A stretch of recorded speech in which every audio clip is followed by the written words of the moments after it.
everybody, welcome back to my channel. I am so glad you're here today. Today is Wednesday, November 13th. And today I am hopping on to do a video that was requested by one of you out there. She had asked to do a seasons with rabbits. She wanted an overview of each season and what that looks like for the rabbits. So I'm going to go through that today. I thought it was a great idea for video. I've touched on most of this stuff individually, but I've never sat down and gone through the full year and what that looks like here. Hopefully I have stuff written out. Hopefully I haven't really missed anything. And if I think of something as I start talking, I'll throw that in there.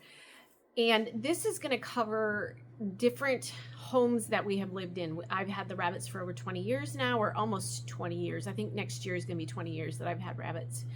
And we have gone through 3 different houses in the last 20 years. So we all had different, we had different setups for our rabbits. This is by far the best setup I've ever had. So I'll talk about that a little bit. So let's start. First of all, I'm in Michigan, which means we experience all 4 seasons hard. Typically, I say that, and it's November 13th, and we still have not seen any snow yet this year, which is really weird for us. We haven't even had flurries in the, a lot of times at this time of the year, we're getting flurries, at least nothing sticking on the ground, but there's flurries.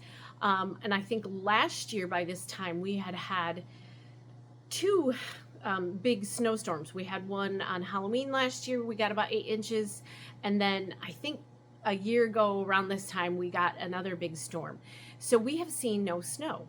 And we have had 70-degree weather here in November, which is lovely. But I'm ready for this shift. I am a seasons girl. I love all the seasons we live in here.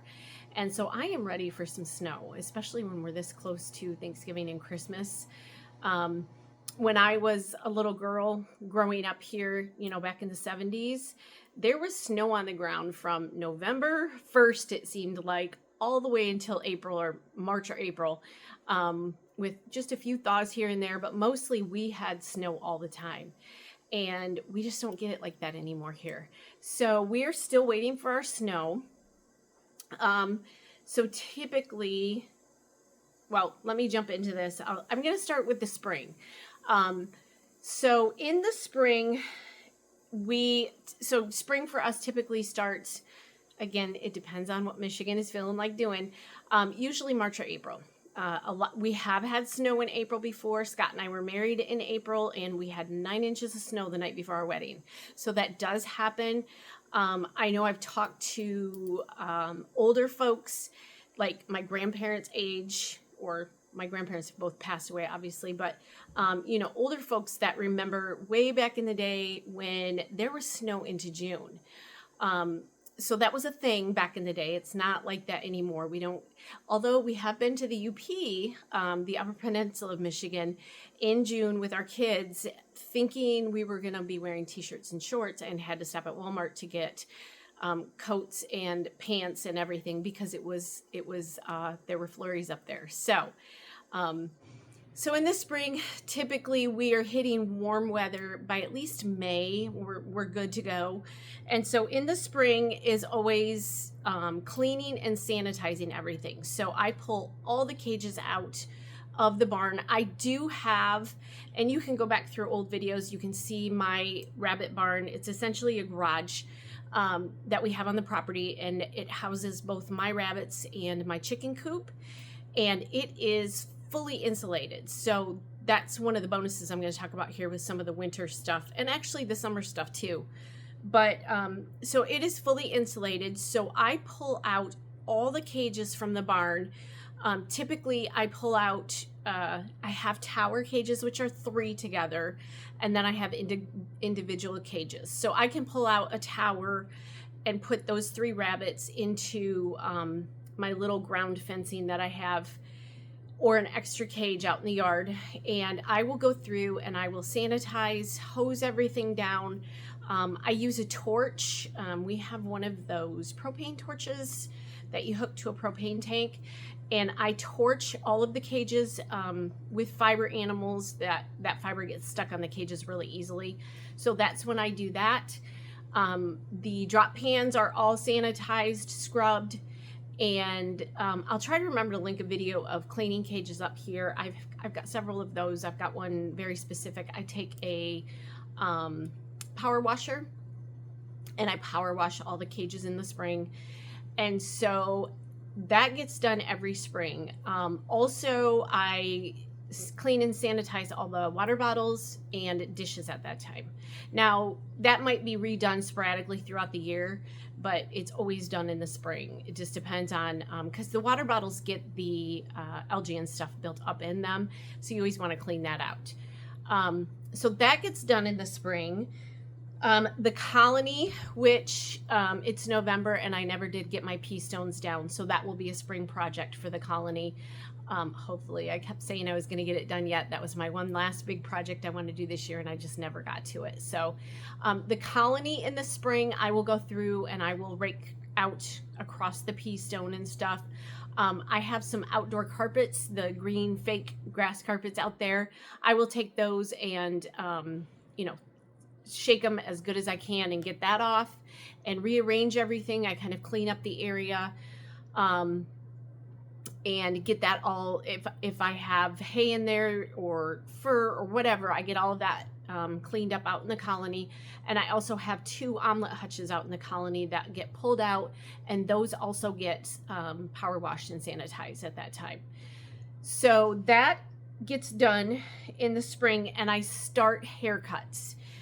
So depending, and that's always dependent on the weather. If we have a hot spring, we've had, the last couple of years, we've had Mays where we like just switch over to summer instantly. And so I get everybody a haircut started then. So that'll take me, I have 23 rabbits right now, I think. I've lost a couple recently. So I have 23 rabbits, and that will take me, I don't know, a week or 2 to get everybody sheared down. And what that does is keeps the rabbits cool, and then that gives me a little bit of break on grooming for the summer, because I will be doing gardening and all of that stuff also. But mainly it's to keep the rabbits cool. So that gets done in the spring. And at that point, I may be low on hay. So I may be scrambling. I try to do it just right so that I have enough hay. I think I've got it good this year. I have a round bale that I haven't gotten into yet, and that should make it until May or June when we can start getting at least first cuttings. Those aren't my favorite, but I take what I can get in the spring. So I will, if I need to, I will get, I try not, if it is first cuttings, I don't buy a full round bale. I will get just the square bales, just enough to get me until second or third cuttings start coming. So I think that's all for the spring. And of course, projects, if cages need to be repaired or replaced, happen in the spring. Like I said, for this coming spring, the pea stone in the rabbit colony will get done. If I need to do any repair on the fencing out there, Scott just replaced the door on the rabbit colony, I don't know, a month ago. So that's all good to go. The rabbit colony is next to my goat area, and the goats are naughty. Everybody knows goats are naughty, and they were jumping on that door, and they ended up breaking the door to some degree. So he redid the whole thing. So that's good to go for winter. He reinforced it really well. So I shouldn't have any problems with that throughout winter. We try not to do, typical winters here are snowy and cold. So we try not to do any big projects like that in the winter, just because of the weather and stuff. But we will do it if we need to. Okay, so for summer, we are hopefully getting hay in the barn at some point in June or July. I can get second cuts around here, typically towards the end of June-ish. So I can get my hay, and I do have I have a source for hay now that is pretty regular. I've gotten it from him the last 2 years. We're able to get the round bales with the Timothy hay and orchard grass is what I feed my animals. And so I can get them from him, and he's not too far away. So I make sure that I'm getting hay in the summer.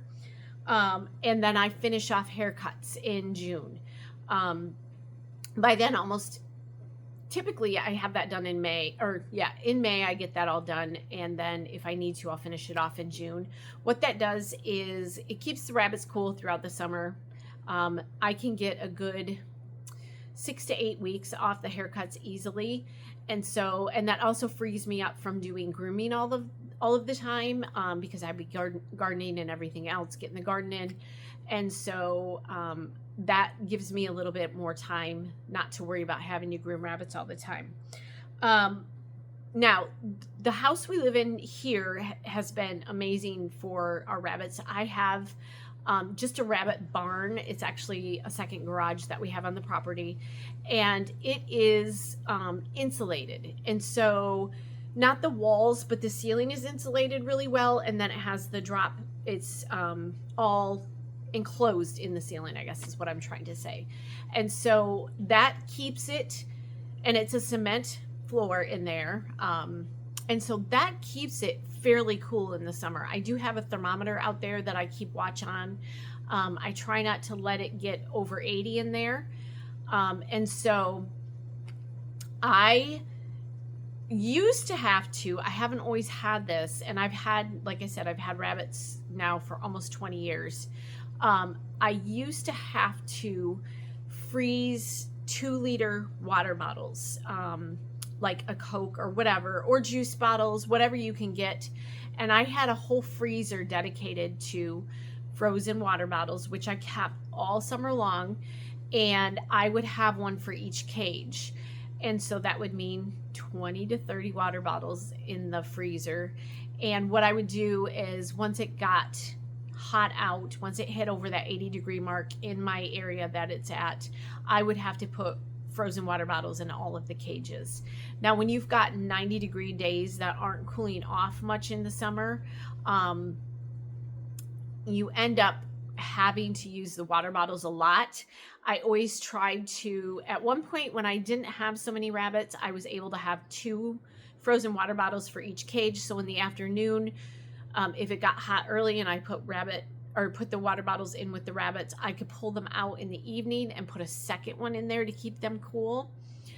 As I got into the 20s and 30s with rabbits, I didn't have the space in the freezer for that many. So I always had one. So what I would do as it got dark out, I would go out and pull all of them and try to get them refroze before the next day. That was a challenge sometimes, but that's how I did it. So yeah, you just take any kind of a plastic bottle, fill it with water, and then freeze it, and then your rabbits can lay next to it, and that will keep them nice and cool. Another option, which I have never tried, this is something I learned later on, and I was already doing the frozen water bottles, it just worked for me, but you can go and get tiles from like Home Depot or Menards or something and put those in the freezer. And I'm not sure how long they last, if they last as long as what the frozen water bottles do. But some people do that, and then the rabbit just lays on the tile and it's cool. So there's a couple options for the heat. Again, you don't want your rabbit area to get over 80 degrees or so.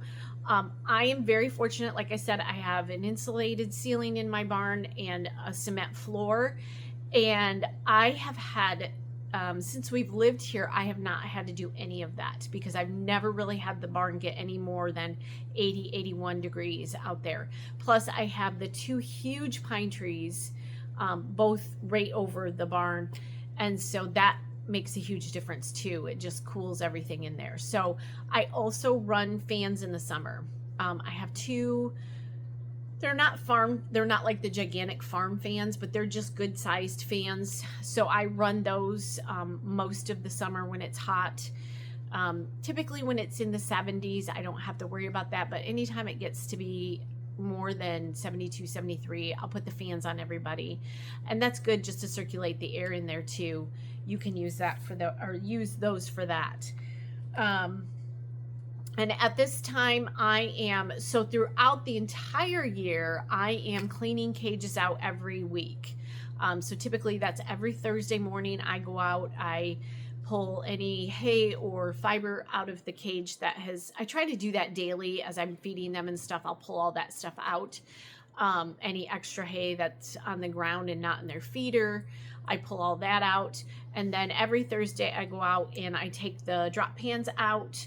I dump them into the trailer and put, like I have the pine shavings that I put just a thin layer down and pop them back in. If they're really dirty, I will hose them off in the spring and summer when I'm able to do that. In winter, it's really hard to hose them down because it's not easy to do hoses here in Michigan in the winter. So, but I do keep them clean every week, and so that makes things easier too. And all of the manure in the spring and summer goes out to different compost. We have a couple different compost piles. We actually have a swamp area out in one of our parts of our property, and we're trying to raise that up a little bit. There's a couple spots out there that we're trying to get raised up, and so I will dump out there. And I also have a manure pile or a compost pile out on the other side of the house. So when the garden's in, although I do sometimes take the manure from the rabbits and I will put them around our fruit trees. You can use it for that. And I sometimes do take the time to take it in between rows in my garden, and that keeps the weeds down, and it kind of, it's good for the garden.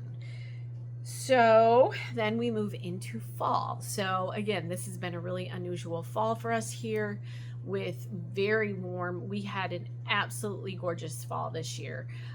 In October, we went up to Mackinac Island, and it was, I think it was in the 70s that day, high 60s, low 70s, which that's really, you're pushing it in October to go up there and have such beautiful weather. But we have had a gorgeous fall with very warm weather. So I do the same thing that I do in the spring. I go through and clean cages again. So I am sanitizing, hosing everything down, cleaning dishes, cleaning water bottles, all of those things that I do in the spring. That's a twice a year thing for me. And haircuts will end in the fall. I think I haven't sheared anybody down in about a month. And I try to watch weather on that too. If I see that we've got cold coming in, I won't shear anybody. But I usually on a typical year, I will end the shearing in September. And so I go on to grooming. And by that, I mean, I will groom, which is just combing with a comb, from about September, October, all the way through until the next spring. And that's how I get my fiber from the rabbits in the winter time, is just either plucking or combing them. I have to make sure I have enough hay to get through winter. So I just went and picked up another round bale, I don't know, a couple weeks ago, 2-3 weeks ago. So we are good to go through winter. I always want to make sure I have enough, because here in Michigan, it can sometimes be hard to find hay, depending on what the season's like and everything. Like I said, I have a really good supplier now, and that makes it easier to know. And I think he's even got hay left this year. So I could go probably in January, February if I needed to and get more. And then I do the cleanup in the colony, make sure everything's set for winter. Again, fixing fences, all of those kind of things that we do in the spring, we kind of round it up in the fall. So fall's a pretty easy season with the rabbits. We're winding down from, the haircuts and everything, and doing one last good cleaning of the barn and the cages. And then we move into winter. And like I said, I only comb in the winter. I do not shear, although I do have, what do I have now? I have 2 German Angoras, which need to be sheared. They do not naturally get rid of their fiber, and so they have to be sheared down. So those are just every 3 or 4 months I do that. Frozen water bottles become the issue in in the winter. So by that, I mean they're the ones that they're drinking out of. So I have the frozen bottles in the summer that I used to have. And then in winter, we have frozen water bottles. And so the best solution I have found for that, and again, here at this property, I don't have to worry about that anymore because it is so well insulated out there. I do have a small box heater that I can use if it does get chilly in the barn, but I haven't had many issues with it. We haven't had extraordinarily cold winters since we've been here. We've had short, like week or 2 weeks of really cold, and then it goes away. So we haven't had a full winter of really cold weather. So what I decided to do, there's a couple options you can do for frozen water bottles. One of them is to buy heated water bottles for each cage. They are just the water bottle that hooks on each cage, and they come with a plug-in, and it keeps it heated. For me, that's not an option because I have almost 20 cages out there, and I didn't even notice she had cuddled up next to me. At least she's not being naughty now. And so I have almost 20 of them, 20 cages out there. So to have 20 of those plugged in out there is just it's not even possible. And so what I have done in the past, and I don't have to do this anymore, I do not have frozen water bottle issues because of the way the building is built. It just does not get that cold in there. But what I've done in the past is I've had 2 sets of water bottles. So if I have 20 rabbits, I have 40 water bottles, and I'll keep them in one of those totes. And I keep one here in the house, or I would have kept one in the house, and then the rabbits would have the other one. And then about 2-3 o'clock in the afternoon is when, from morning chores until then, on those cold days, that's about how long it takes for those to freeze up.